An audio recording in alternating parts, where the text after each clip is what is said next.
guys, and welcome to another We Game Together preview. We are Randy and Ellen, and today we're taking a look at this card, combat, and dice rolling game, All Time Wrestling by Cation Arts. All Time Wrestling plays 1 to 4 players, ages 9 and up, in about 15 to 60 minutes.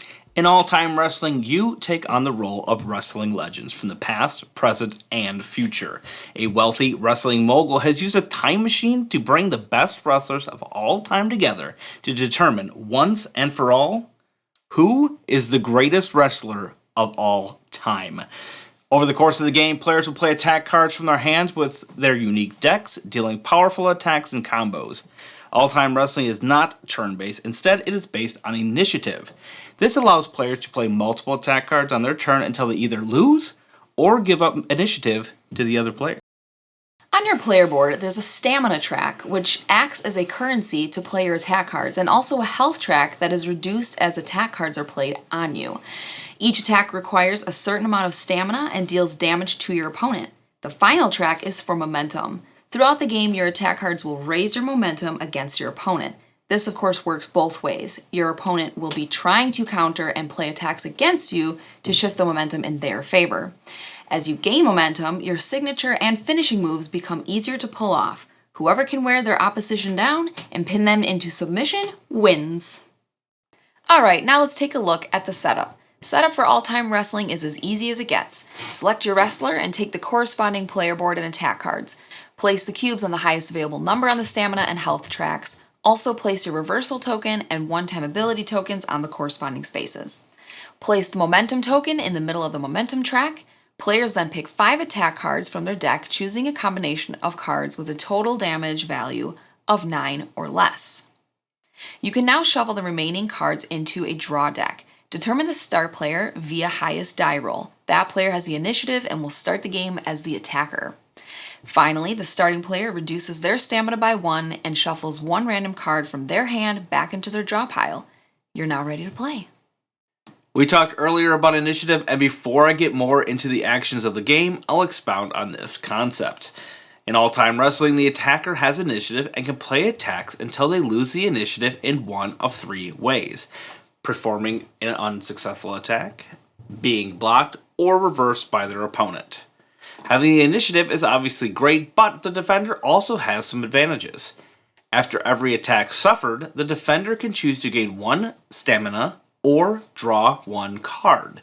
This will help the defender to build up their stamina and attack strategy for when they gain the initiative back. Now we'll take a quick look at the boards and cards in the game. First is the player board. This is where you will track your health and stamina of your wrestler. When you are low on these tracks, you will be easier to target as shown here, and it'll be harder to kick out of a pin as shown here. This is also where your wrestler's unique abilities are. Each wrestler has 1 permanent ability that can always be utilized, a one-time reversal ability, and 2 one-time special abilities. These abilities are easy to understand and tell you when they can be activated. Also listed is your taunt and recover abilities. These can be triggered when playing certain attack cards. Activating these will give you and your opponent a benefit, like gaining stamina, cards, health, and momentum. Next are the attack cards. Each card will show the amount of damage it causes when successful, the stamina needed to attempt the attack, the target number you need to roll with the die to be successful, and the momentum you'll gain if the attack succeeds. Almost all of the cards also have these combo icons on the bottom. When played in a certain way, you can combo these cards together to deal even more damage. We'll talk more about that in a bit. Other icons you'll see on specific cards include this icon, which reduces the amount of kickout attempts of the defender. This S icon indicates it's one of the wrestler's signature moves. This F icon indicates the wrestler's finishing move. This is a wrestler's most powerful move. Usually attack cards are discarded when they are used successfully, but this is the only card in the deck that is never discarded. Instead, it gets shuffled into the draw pile after it's played. This icon allows you to attempt a pin, which is ultimately needed to win the game. This is a type of attack. Some abilities will reference these names and modify the attack. Finally, these are the taunt and recovery icons. These are the icons we mentioned that are printed on the player boards. The final thing to show you before explaining how to play is the momentum board. This board can be crucial in dealing the final blow to your opponent. Momentum works like a game of tug-of-war. Whenever a player gains some momentum, their opponent loses momentum. If you gain enough momentum, it will make your signature and finishing moves easier to pull off. Being at 5 to 7 momentum grants you a -1 modifier to your target die roll number. Being at 8 to 10 gives you a -2 modifier. You now have a good overview of how the game works. We'll now put that together to show you how to play. When you have initiative, it will be your turn to make some decisions. Typically, you'll want to play attack cards, but if you can't, don't want to, or are done playing attack cards for this turn, you can also choose 2 other options. Your first option is to draw 1 card and then lose the initiative to your opponent. Second is to gain 3 stamina and then lose the initiative to your opponent. As you can see, both of these options lose your initiative and thus ends your turn. You'll only want to do this if you can't play or are done playing attack cards. The main part of the game is, of course, playing attack cards. To play an attack card, choose a card from your hand and spend the stamina cost listed. If you don't have enough stamina, you'll need to perform one of the other 2 options mentioned earlier. There's a whole step-by-step process for playing an attack card, which we'll leave for you to go into detail. Essentially, you'll play an attack card and then the defender has a chance to act to nullify the attack. If your attack succeeds, adjust the appropriate tracks according to the card. The defender will get their compensation, and then the attacker can perform one of the abilities on the card. You can keep playing cards this way until you lose or give up initiative, as mentioned earlier. Here is a quick example of what most attacks will look like in the game. You play the Shooting Star Aerial attack card. As you play the card, reduce your stamina by 2 as shown here. If the defender does not block or reverse, you roll the die, trying to get a result of 4 or higher as shown on the card. If you do, the attack succeeds and now reduce your opponent's health by 3 as shown. For this attack, the attacker also gets 3 momentum. You can now trigger an ability. The attacker can now activate an ability on their card or player board. They decide to activate the Recover ability. The attacker is playing as Jack Felix, and his Recover ability gives him 2 stamina and 1 card. Additionally, his opponent receives 1 stamina, 1 card, and 1 health. The attacker can now decide to play more attack cards or either of the 2 other options that end their initiative.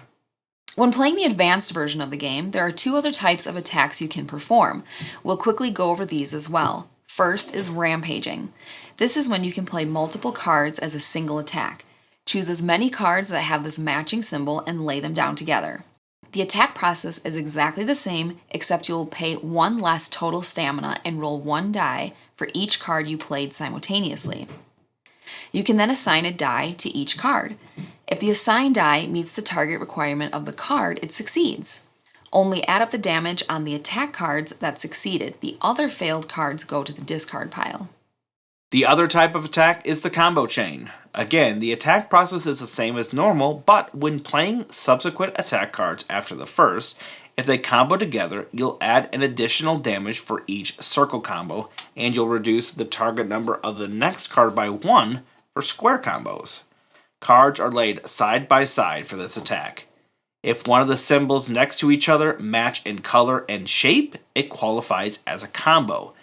In this example, this card will deal the standard 1 damage. The next card combos with a circle and deals 1 bonus damage for a total of 3 damage. The next card combos with a circle again and deals 3 damage. The next card has comboed with the square, so the target number is reduced by 1, and you'll only need to roll a 3 or higher to succeed instead of the 4. There are a few other details that we won't go over here, but players will also have the chance in some circumstances to block attacks with stamina or cards and use their one-time reversal ability to help turn the tide in their favor. Attackers can also at times discard cards to reroll for attacks. When a player decides it's time to attempt to pin, play the appropriate card with a pin ability. Pinning is the primary way to win in all-time wrestling. When you attempt to pin, your opponent will have 3 attempts to roll 2 dice. To successfully kick out, the sum of the 2 dice need to be equal to or lower than your current health. Depending on the situation, you may have more or less attempts to kick out. Defenders can convert stamina into health before kick-out rolls as well to make their die rolls easier to succeed. If the defender is unable to kick out, the attacker wins the game. The only other way the game will end is essentially when you've played so many cards that you're drawing cards blindly off the deck to attack. Details of these situations are in the rulebook.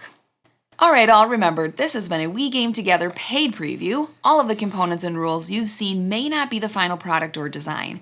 Keep an eye out on the campaign for any changes that may occur. We've gone over the standard 2-player rules in this preview. In some of the pledge levels, there are also weapon cards, cage match, solo, and tag team variants, and additional wrestlers. If you're looking for a fun card combat game, and especially if you're a lover of wrestling, past, present, or future, All-Time Wrestling is the game for you. I love the different ways of attacking your opponent, especially the combining of cards. Sometimes you'll stay on the defensive to give yourself more chances to draw cards, to get that devastating combo, and increase your stamina so that you have the energy to pull the combos off. Yep. And ultimately, obviously, you're trying to pin your opponent.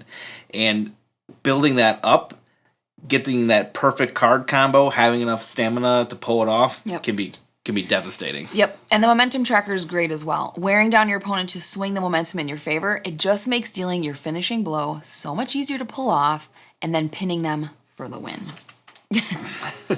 Ultimately, if this looks like a game you'd enjoy, please check out the Kickstarter and give them your support. I know that they'll appreciate it. I'm Randy. I'm Ellen. And thanks for watching.